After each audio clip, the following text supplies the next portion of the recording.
Salut à toi et bienvenue sur la chaîne de Krav Maga 16, la chaîne YouTube que nous avons mise en place spécialement pour le confinement qui continuera vraisemblablement tout le long de l'année. Je te rappelle donc c'est 10 minutes chrono tous les jours à midi du lundi au vendredi sur une technique en particulier. Et les amis, aujourd'hui nous allons travailler la menace pistolet arrière au niveau de la tête. Alors, on va aller relativement vite parce qu'en fait il n'y a que le début de la technique qui est complexe. Et la suite, ça ressemble à déjà tous les cours que nous avons vus. Donc, référez-vous à la défense contre menace pistolet derrière le bras, boum, contre défense pistolet dans le bas du dos ou un peu plus haut, entre les omoplates. La suite sera toujours la même chose. On fera toujours la même chose puisque de toute façon, c'est ce qu'il y a de plus court et de plus simple à réaliser. Donc, ici, on va imaginer, et je vous le fais d'abord de face, que nous avons une personne qui nous menace avec un pistolet arrière sur la tête. Elle est derrière nous. Première chose à faire, c'est si le pistolet n'est pas collé, ne le collez pas. D'accord? Donc je vous refais le petit laïus que j'ai fait sur la menace pistolet avant. Donc on va faire l'arrière. Si la personne est ici, eh bien là, je n'ai pas de choix. Si la personne est un peu plus loin derrière, à ce moment-là, ça ne sert à rien que je me colle. Parce qu'encore une fois, au moment où vous allez réagir, ne présupposez pas que vous êtes très rapide. Présupposons qu'avec le stress, on va perdre de l'efficacité, de la rapidité. Bon, on va gagner de l'adrénaline, on va gagner plein de choses, hein, on va être tremblant. D'ailleurs, si je fais un petit point là-dessus, c'est pas du tout inquiétant d'être tremblant et de sentir qu'on a les jambes qui flageolent. Au contraire, c'est le corps qui réagit pour vous permettre de courir le plus vite possible sur une distance donnée, en fonction de vos capacités. Donc tout ça, c'est des choses qui peuvent se travailler aussi. Bon, on ferme cette parenthèse. Donc ici, c'est derrière la tête. Admettons que la personne n'a pas collé l'arme. En fait, normalement, tout le monde connaît la marque Nike. Donc, ceux qui ne connaissent pas, envoyez-moi un petit message. Mais la marque Nike, c'est une virgule. Et en gros, je vais aussi faire une virgule. Donc, si je vous le fais ici comme ça, je vais faire une virgule. Donc, l'objectif, c'est d'être très rapide sur le sujet, de faire tourner sa tête sur une petite virgule, mais pas trop grande quand même, parce que si je vais trop loin, eh bien mon centre de gravité va se déplacer. C'est logique en fait. Si je suis ici, ça va pas le faire, d'accord? Et si je tourne sur place, on le verra avec partenaire, même si je suis ultra rapide, pour être très honnête avec vous, vous allez avoir une partie de votre crâne qui va exploser, parce que la personne va tirer. Encore une fois, sur la queue de détente, référez-vous à l'explication sur les armes à feu que j'ai fait en préambule. Il y a parfois quelques centaines de grammes de poussée. Donc normalement c'est 1,8 kg. Entre 1,5 kg, même parfois 3 kilos, ça dépend des armes.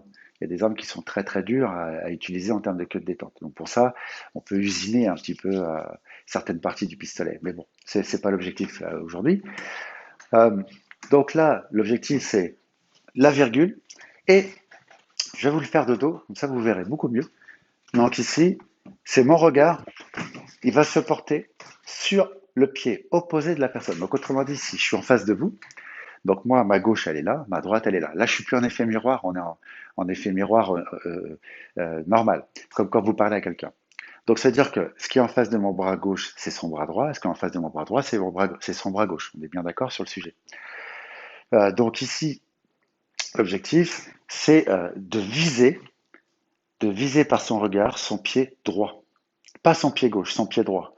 Ça va me permettre de faire une bonne rotation. Et maintenant, dites-vous bien une chose, c'est que ce que vous visez, donc, c'est le regard en fait qui va être déterminant dans toute rotation lorsqu'une personne est derrière vous. Si vous ne regardez pas, vous allez être désorienté et vous n'irez pas sur la cible. Je prends toujours l'exemple des accidents malheureusement qui arrivent souvent sur autoroute. Il y a une voiture qui est garée sur le bas-côté, qui a fait tout ce qu'il faut, le triangle, et puis les gens sont en dehors de la barrière. Et vous avez des gens qui sont omnubilés par cette voiture et en fait, sans le vouloir, elle se dirige vers la voiture. Donc c'est bien le regard qui va diriger votre cerveau pour aller quelque part. Et donc on va prendre en compte cette information. Donc l'information c'est, je suis ici, hop, là je vise et vous voyez qu'en fait ma tête elle a passé mon centre de gravité. J'ai plus qu'à faire ce mouvement-là de hanche. Donc je vous le refais. Donc ici, tac. Maintenant, évidemment, les bras, on va pas les laisser inertes, on va toujours aller chercher un crochetage le plus proche possible enfin, dans cette partie-là pour permettre de faire une glissade jusqu'à la base du pouce. Et la base du pouce, je vous le rappelle que comme la personne a bien le pistolet ici, on a une possibilité de l'emmener vers nous et donc de décupler le coup. Hein, c'est important aussi de donner un bon coup. Avant de prendre l'arme, il faut penser au premier temps. Le premier temps, c'est je m'extrais de la situation. Deuxième temps, je frappe le plus fort possible. Il est peut-être que vous l'avez achevé et que la personne tombe. Auquel cas, vous n'aurez plus qu'à prendre l'arme et vous mettre en sécurité un peu plus loin. Ou alors, si la personne est vraiment évanouie et que vous êtes sympa, de la mettre en position de PLS et d'appeler les forces de l'ordre. De toute façon, il faudra toujours appeler les forces de l'ordre, c'est mon conseil. Donc ici, hop, et là, je l'ai amené à moi. Ensuite, la suite, je m'appesantis pas trop. Tac, tac, tac, tac, tac. Et on le verra avec partenaire tout à l'heure. Donc, comme on l'a vu dans le zoom, donc là, c'est une menace au niveau de la tête. Donc là, la personne, donc en l'occurrence Marion, me l'a mis contre la tête, mais elle n'est pas obligée, elle peut l'éloigner un petit peu. Donc ça m'empêche pas de faire un petit point de contrôle, en sachant que c'est pas complètement idiot de partir du côté extérieur du bras, hein, parce qu'il y a aussi des choses à faire. Bon, dans les techniques, on voit très souvent où on part du côté du milieu du corps, parce que les suites sont quand même plus simples. Mais peut-être qu'ici j'ai un mur et j'ai pas le choix, je suis obligé de passer de l'autre côté. Donc, comme on l'a vu dans le zoom, et là on le verra mieux, et on va le faire dans un autre angle aussi, c'est que en fait, je viens faire une petite virgule, donc là, avance un peu, hop, je suis sorti de l'axe de l'âme, et en même temps, je vais, avec mon regard, viser son pied droit. Là, c'est sa main droite.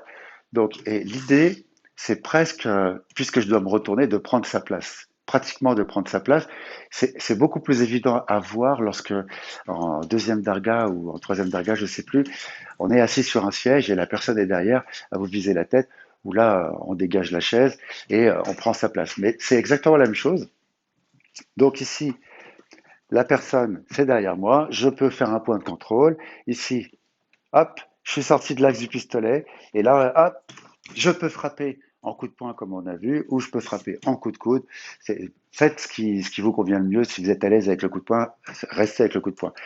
Derrière, j'ai bien fait ma coulisse pour bien que le bras soit bien coincé, mais également d'emmener son épaule devant, de façon à ce que, au moment où je frappe, il y ait une avancée de sa part. Donc là, ça va être très très délicat pour elle.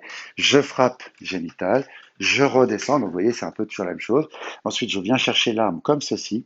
Quart de tour, je monte et ensuite je frappe avec le canon pour enfin partir vers l'arrière et sur le côté comme on l'a vu dans le zoom. Maintenant qu'on l'a vu avec partenaire, nous allons le faire ensemble. Donc le fameux outil pédagogique, fais-le avec moi, très très rapide, on va pas prendre trop de temps là-dessus. Donc je me mets de dos toujours. Donc premier temps, ici, tac, je fais ma petite virgule, hop, je crée mon déséquilibre, j'ai passé, et là la coulisse. D'accord? Ça fait un temps. Donc là, les amis, c'est une des techniques les plus compliquées à réaliser. Vraiment une des plus compliquées en pistolet parce que d'abord, on ne voit pas, on n'a pas tous le même sort d'équilibre et donc elle est vraiment pas évidente. Donc ça demandera beaucoup d'entraînement. Donc ici, hop, premier temps où le piston, hein, j'ai pris l'habitude de donner un coup de coude parce que ça me permet de bien faire mon pivot, mais vous pouvez donner un piston, ça dérangera personne.